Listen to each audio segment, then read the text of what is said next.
So this shift indicator cable, which is now fixed, was broken. See example here.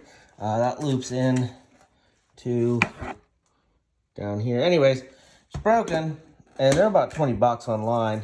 And I was thinking to myself, you know what I could fix that with? Good old Eagle Claw leaders.